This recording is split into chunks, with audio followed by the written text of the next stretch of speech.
দেখুন, অমরনাথ যাত্রাকে ব্যর্থ করার জন্য এর আগেও হামলা হয়েছে। এই পহেলগাঁও রুটে এর আগেও হামলা হয়েছে, তখন আমরা পার্লামেন্টে ছিলাম। আমাদের মনে আছে আমাদের নীতিশদার নেতৃত্বে একটা কমিটি করা হয়েছিল।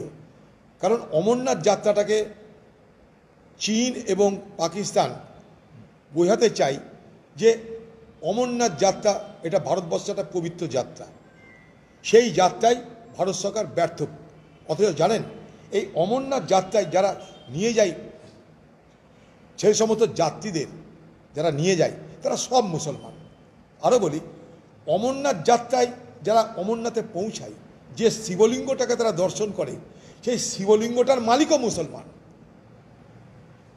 কিন্তু সেই জায়গাটায় অমরনাথ যাত্রাকে ভেস্তে দিয়ে ভারতবর্ষের মানুষের উপরে একটা অত্যাচার সন্ত্রাস করার চেষ্টা করে,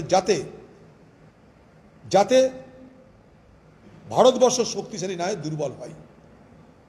এটা যে পাকিস্তানের বহু পুরনো নীতি, এটা যে ব্লিড ইন্ডিয়া বাই 1000 কাটস, অর্থাৎ ভারতবর্ষকে রক্তাক্ত করো অনেক ক্ষত করে, ক্ষত সৃষ্টি করে।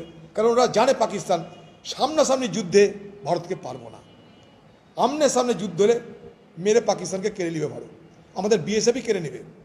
তার জন্য ওরা কী করে, ক্ষত সৃষ্টি করে, এখানে কাটো, ওখানে কাটো, সেখানে কাটো। এবার আমার বক্তব্য অন্য জায়গায়। আমার বক্তব্য হচ্ছে, পাকিস্তান এটা করবে আমরা জানি, চীন এটা করবে আমরা জানি, কিন্তু ভারতবর্ষের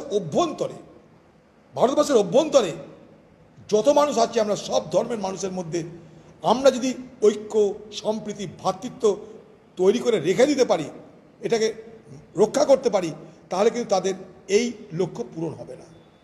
আমাকে কয়েকদিন আগে আমেরিকা থেকে একজন ফোন করেছিল, আমেরিকা থেকে, যে এই রকম ভারতবর্ষে হিন্দু মুসলমান হ্যান ত্যান প্রশ্ন করছিল। আমি তখন তাকে একটা ছোট্ট কথা বলেছি। আমি বলেছি যে ইন্দোনেশিয়া পর ভারতবর্ষ, অথবা ভারতবর্ষের পর ইন্দোনেশিয়া, আজকে জনসংখ্যা ভারতবর্ষের মুসলমানদের এতটাই। আমাদের মনে করুন দেশের 20 কোটি 22 কোটি উপরে হয়তো মুসলমান হবে, ঠিক আছে। এবার আমার বক্তব্য যে সিরিয়াতে, ইরাকে এই যে জঙ্গি সংগঠন আইসিস, আফগানিস্তান, সিরিয়া, ইরাক, আপনি জানেন বাগদুদিতেই তৈরি করেছে একটা আলাদা ইসলামিক সাম্রাজ্য, ঠিক আছে। তো আইসিসের মতন তো ভয়ঙ্কর নিষ্ঠুর সন্ত্রাসবাদীদের দল দেখা যায় না। তালিবানরা করে আফগানিস্তানে, আইসিসটা করে যেখানে সেখানে। কিন্তু সেই আইসিসদের সংগঠনে ভারতবর্ষের মুসলমানদের দেখা যায় না, অথচ সব থেকে বেশি মুসলমান পপুলেশন ভারতবর্ষ। তার মানে কি, আমাদের দেশের মুসলমানরা তাদের কথাতে আজও প্রভাবিত হচ্ছে না। অথচ আপনি ইউরোপ থেকে আইসিসের সদস্য হন, আমেরিকা থেকেও আইসিসের সদস্য আছে। এই জায়গাটা বুঝতে হবে সবাইকে। অকারণে আমরা দেশের মধ্যে যে ভ্রাতৃত্ব ঐক্যের বাতাবরণ, এটাকে রক্ষা করা উচিত আমাদের দেশের স্বার্থে, নিরাপত্তার স্বার্থে। আবার বলছি, এই যে অমরনাথ যাত্রা, এই অমরনাথ যাত্রাটায় যাত্রীরা যায়, তাদের খাওয়া দাওয়া, ঘোরাফেরা করে নিয়ে যাওয়া, জল দেওয়া এবং সর্বোপরি যেখানে যায় জল ঢালতে, সমস্তটা মুসলমানদের দ্বারা পরিচালিত হয়, সমস্তটা রূপ আপনারা খোঁজ নিয়ে দেখুন।